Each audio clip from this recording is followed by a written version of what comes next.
Olá, é um prazer ter você aqui no Theo Reformata Cast. E aqui a teologia reformata a sua mente. É isso mesmo. E hoje a gente vai dar continuidade à nossa conversa anterior. Estamos mergulhando fundo no livro Somos Todos Teólogos. E no nosso último encontro a gente preparou o terreno, né? Hoje vamos avançar para os capítulos 3 e 4, que tratam de um tema, assim, fundamental. Como é que Deus se revela a nós? E para começar, o livro fala da tal revelação geral. O que é isso exatamente? Ótimo ponto de partida. Então, o autor reforça algo que a gente já até comentou. O cristianismo não é uma filosofia que a gente inventa do nada, uma especulação. É uma fé que foi revelada. E essa palavra é perfeita, né? Porque a ideia é literalmente essa: tirar um véu, desvendar algo que estava oculto. Deus está ativamente se mostrando. E o primeiro grande palco onde ele faz isso é o que a teologia chama de revelação geral. Certo. Revelação geral. Imagino que o nome já deu uma pista, né? É geral porque, em tese, está disponível para todo mundo, em qualquer lugar do planeta. Exatamente por aí. O termo geral funciona assim em dois níveis. O primeiro é esse que você falou. A audiência é universal, atinge todo mundo, de qualquer cultura, de qualquer época. O autor usa uma metáfora que eu acho belíssima. Ele diz que o mundo é um grande teatro da glória de Deus. Um grande teatro? Isso. E não é à toa que o Salmo 19 diz que os céus proclamam a glória de Deus. Basta olhar para cima numa noite estrelada, sabe? Ou observar a complexidade de uma folha, para uma pergunta surgir na mente. Quem fez tudo isso? É uma revelação que não tem barreira de idioma. Gosto muito dessa imagem do teatro. É como se a peça estivesse em cartaz 24 horas por dia, em todos os lugares. E qual seria o segundo motivo para ela ser chamada de geral? O segundo nível é o conteúdo dela. A informação que essa revelação nos dá é, digamos assim, genérica. Ela nos comunica que Deus existe, que Ele é absurdamente poderoso, tem uma criatividade infinita. Uhum. A gente vê a ordem das estações e intui que existe um organizador.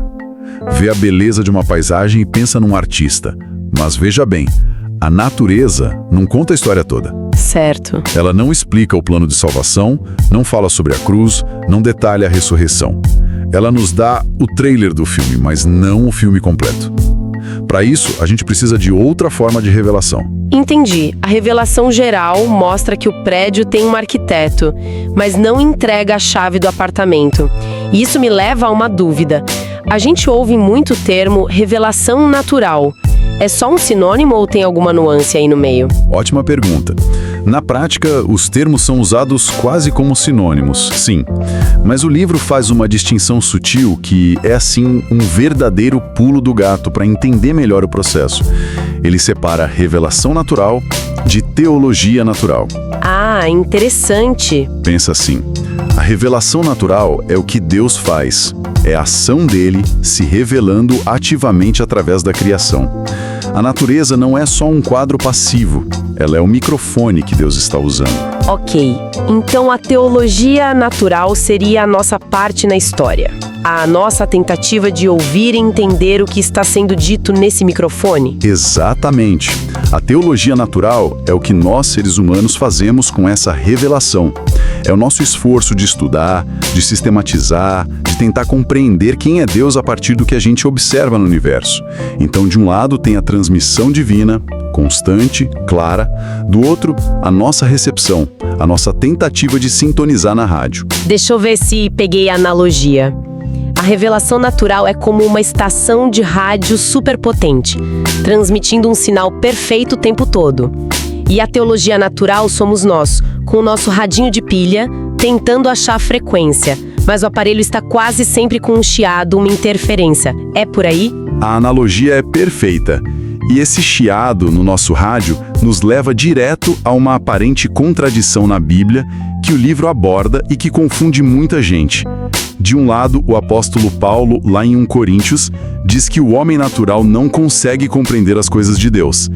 Mas em Romanos 1, o mesmo Paulo afirma que o conhecimento de Deus é claríssimo através da criação. Peraí, Lendo assim de primeira, parece que ele tá se contradizendo feio. Numa carta ele diz, ninguém entende, e na outra ele diz, todo mundo entende e não tem desculpa. Como a gente desata esse nó? Então a chave, como o autor explica, tem entender que a palavra conhecer tem pesos diferentes na Bíblia.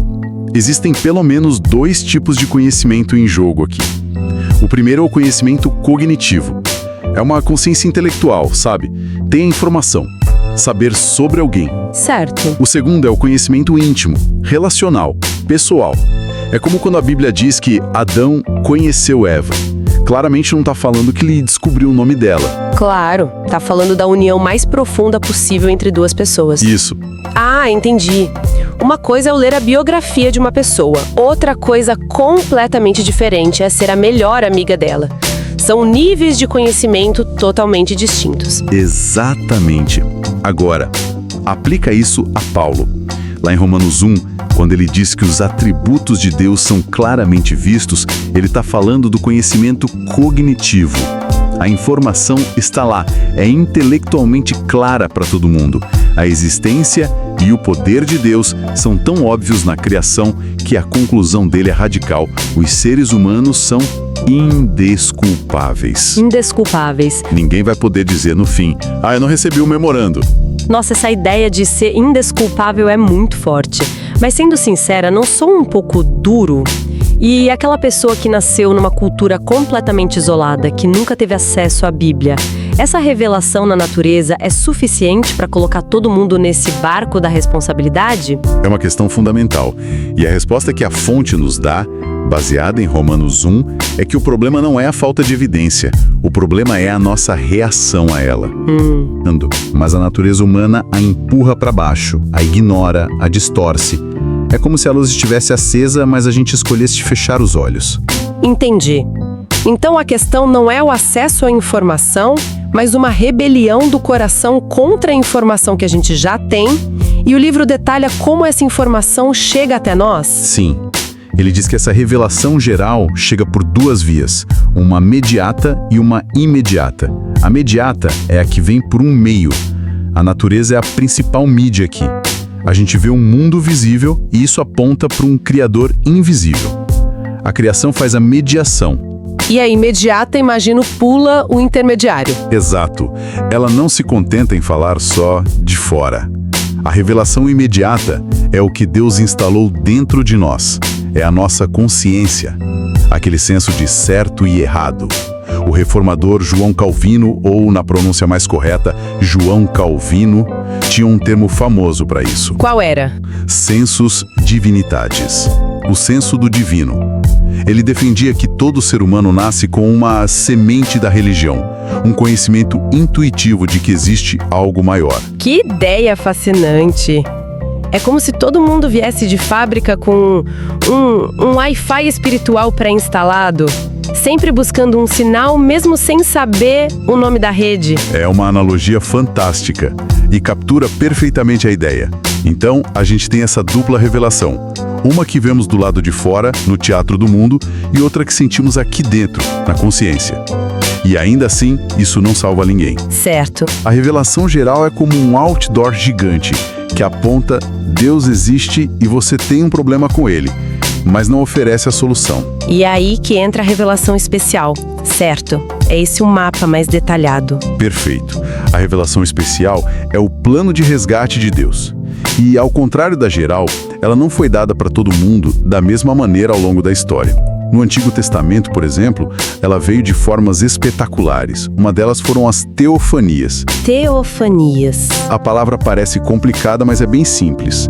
Theos, que é Deus, e Phaneros, que é manifestação. É uma manifestação visível do Deus invisível. Tipo a sarça ardente que falou com Moisés. Aquilo seria uma teofania. O exemplo clássico. O fogo que não consumia o arbusto era uma forma visível, tangível, para Moisés interagir com a presença de um Deus que, em essência, é invisível. Deus estava se vestindo de algo compreensível para poder se comunicar. E outra forma crucial foram os profetas, que o livro chama de agentes da revelação. Os porta-vozes oficiais de Deus, então. Mas como o povo sabia quem era um profeta de verdade e quem era, sei lá, um charlatão? Devia ser um risco enorme seguir a pessoa errada. Gigantesco. Por isso, o texto aponta que existiam critérios muito rigorosos. 3 testes principais. Primeiro, o chamado divino. O profeta não se candidatava à vaga, ele era convocado por Deus. Muitas vezes contra a própria vontade, como Jeremias ou Jonas. Certo. Segundo, a presença de milagres.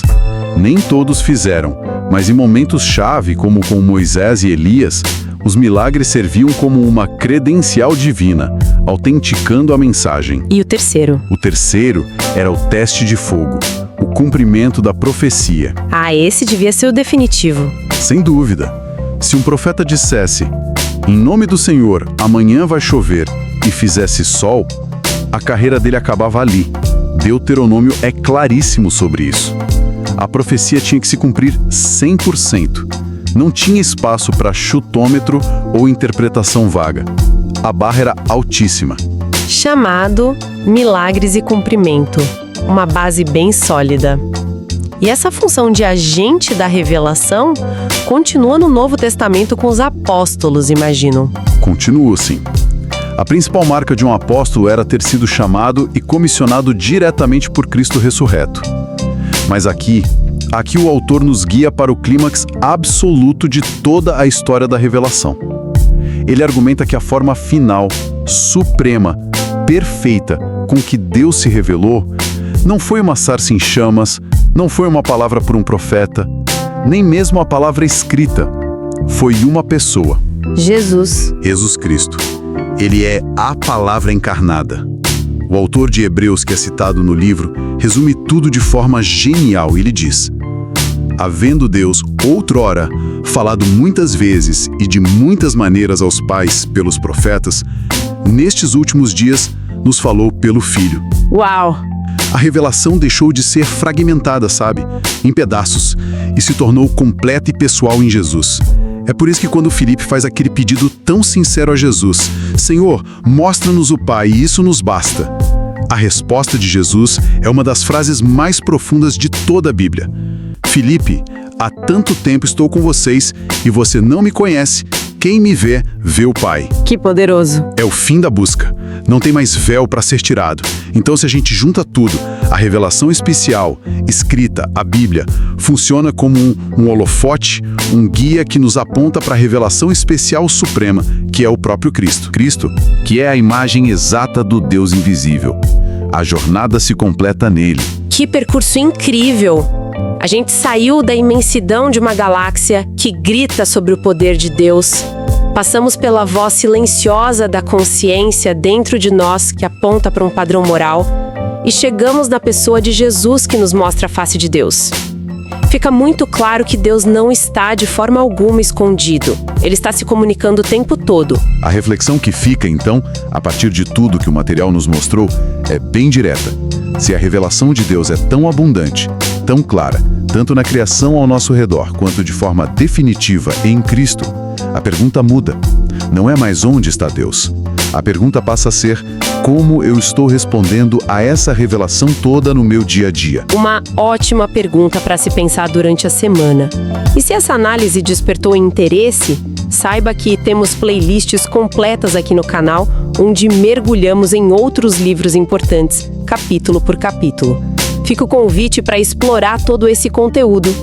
E para não perder as próximas partes desta série e de outras que estão por vir, não se esqueça de se inscrever no canal e ativar o sininho de notificações para ser avisado sempre que um novo conteúdo for ao ar. E claro, se o desejo é aprofundar ainda mais, recomendamos fortemente a aquisição do livro Somos Todos Teólogos. Para facilitar, use o nosso link de afiliado que está na descrição, assim quem comprar não paga nada mais e ainda ajuda este projeto a continuar crescendo. Muito obrigado pela sua companhia. Até a próxima!